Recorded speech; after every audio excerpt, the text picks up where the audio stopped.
Junagadh district કોર્ટે ગણેશ જાડેજાને નિર્દોષ જાહેર કર્યા. અપહરણ અને માર મારવાનો હતો કેસ. થોડા સમય પહેલા બંને પક્ષ વચ્ચે થયું હતું સમાધાન. ગુજરાત રાજ્ય સંસ્કૃત બોર્ડ અને જિલ્લા વહીવટીતંત્રએ જામનગરમાં સંસ્કૃત સપ્તાહની ઉજવણીનો કર્યો પ્રારંભ. સંસ્કૃત ભાષાના પ્રચાર પ્રસાર અને પ્રોત્સાહન માટે જામનગર ટાઉન હોલથી નીકળી રેલી. પરંપરાગત પોશાક પહેરી મોટી સંખ્યામાં જોડાયા વિદ્યાર્થીઓ.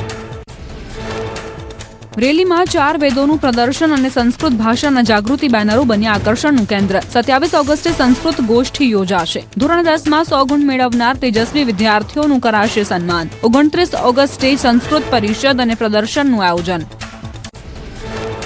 રાજ્યપાલ આચાર્ય દેવવ્રતે બારડોલીના ટિમ્બરવા ગામે કર્યું વૃક્ષારોપણ. એક પેડ માં કે નામ અભિયાન અંતર્ગત વૃક્ષ વાવી આપ્યો પર્યાવરણનો સંદેશ. સ્વચ્છતા હી સેવા મંત્રને સાર્થક કરી હાથમાં ઝાડુ લઈ કરી સફાઈ.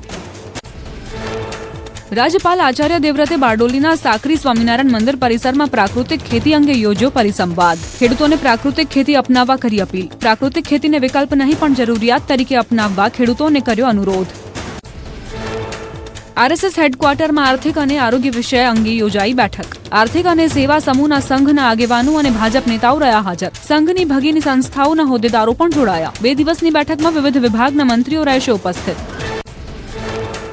ઉત્તર પ્રદેશના રાજ્યપાલ આનંદીબેન પટેલે પ્રફુલ્લ પટેલ સાથે કરી મુલાકાત. રક્ષાબંધન પહેલા આનંદીબેન પટેલે પ્રફુલ્લ પટેલને બાંધી રાખડી. પ્રફુલ્લ પટેલે ભાવુક ક્ષણ ગણાવીને એક્સ પર કરી પોસ્ટ. 41માં રાષ્ટ્રીય ચક્ષુદાન પખવાડિયાનો પ્રારંભ. અમદાવાદમાં અસારવા સરકારી આંખની હોસ્પિટલમાં આયોજિત કાર્યક્રમનો આરોગ્ય મંત્રી પ્રફુલ્લ પાનશેરિયાના હસ્તે શુભારંભ. નેત્રદાન મહાદાનના સંદેશ સાથે ફેલાવશે લોકજાગૃતિ. દ્રષ્ટિ બાધિત લોકોને દ્રષ્ટિ આપવાનો સંદેશ. અંબાજીમાં બનાસકાંઠા ડેકોર સમિટ 2026નું ભવ્ય આયોજન. ઉત્તર ગુજરાત મંડપ લાઇટ એન્ડ સાઉન્ડ એસોસિએશનનો 2 દિવસીય એક્સપો. વિવિધ રાજ્યોમાં મંડપ અને ડેકોરેશનના વ્યવસાય સાથે સંકળાયેલા વ્યવસાયિકો જોવા મળ્યા એક મંચ પર. વિધાનસભાના અધ્યક્ષ શંકર ચૌધરીએ દિલ્હીમાં પીએમ મોદી સાથે કરી મુલાકાત. ખેડૂતો અને પશુપાલકોના કલ્યાણ અને ઉત્થાન પર સંવાદ. 23,000 કરોડથી વધુની ગોબર ધન યોજનાના નિર્ણયથી પશુપાલકોને આત્મનિર્ભર કરવા થઈ ચર્ચા. અમદાવાદને કોમનવેલ્થ અને ઓલિમ્પિક માટે વધુ સજ્જ બનાવવા એએમસીનો મહત્વનો નિર્ણય. 240 કરોડના ખર્ચે શહેરનો જીઆઈએસ ડેટાબેઝ અને 3D ડિજિટલ મેપ તૈયાર કરાશે. 625 ચોરસ મીટરમાં ડ્રોન અને અત્યાધુનિક વાનથી થશે સર્વે. અમદાવાદની આશરે 25 લાખ મિલકતોનું જીઓ કોડિંગ કરી ડિજિટલ ડોર આઈડી અપાશે. પાણી ગટર અને કેબલની ભૂગર્ભ લાઇનોનું પણ કરાશે મેપિંગ. 2.5 વર્ષમાં પ્રોજેક્ટ પૂર્ણ કરવાનો લક્ષ્યાંક. પર્યાવરણ જતન માટે રાજ્ય સરકારની મોટી પહેલ. સરકારી કચેરીઓમાં પ્લાસ્ટિક ફાઇલ ફોલ્ડર બંધ. પ્લાસ્ટિક સ્ટેશનરીનો તબક્કાવાર ઉપયોગ બંધ કરાશે. સચિવાલયથી સ્થાનિક સંસ્થાઓ સુધી નિર્ણય લાગુ. સરકારી યુનિવર્સિટીઓમાં પણ નિયમનો અમલ. ઇકો ફ્રેન્ડલી ફાઇલ કવર વપરાશે. રાજ્યના ગૃહ વિભાગે 500 જનરક્ષક 112 પોલીસ વાન ફાળવી. નાયબ મુખ્યમંત્રી હર્ષ સંઘવીએ આપી લીલી ઝંડી. વાનમાં 1 પીએસઆઈ સહિત 3 પોલીસ કર્મચારીઓ રહેશે હાજર. તમામ ખાનગી ટેક્સી એપ્સમાં 112 પેનિક બટન કરાયું ઇન્ટિગ્રેટ. ગાંધીનગરમાં 27 ઓગસ્ટે યોજાશે સ્વાગત કાર્યક્રમ.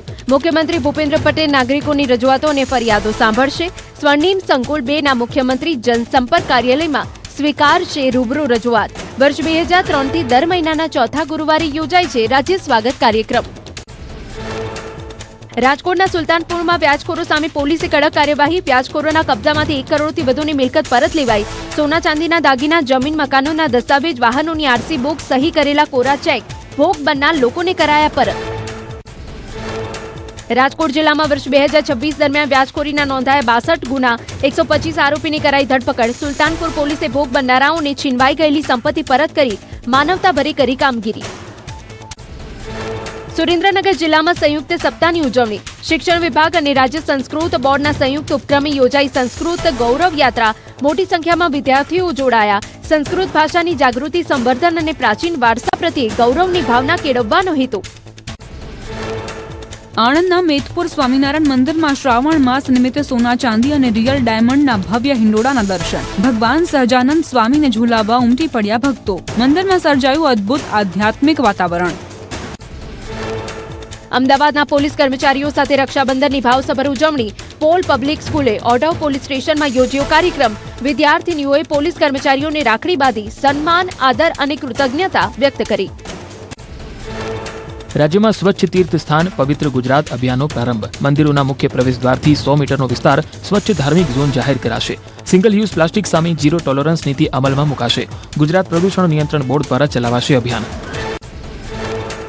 તહેવાર પહેલા અમદાવાદમાં યોજાઈ સંકલન સમિતિની બેઠક. શહેર પોલીસ કમિશનરની અધ્યક્ષતામાં મળેલી બેઠકમાં ટ્રાફિક સહિતના મુદ્દે ચર્ચા. ધારાસભ્યો, પોલીસ કમિશનર સહિતના અધિકારીઓ રહ્યા હાજર. ગાંધીનગરમાં 29 ઓગસ્ટે ડીએનટી મુક્તિ દિવસની થશે ઉજવણી.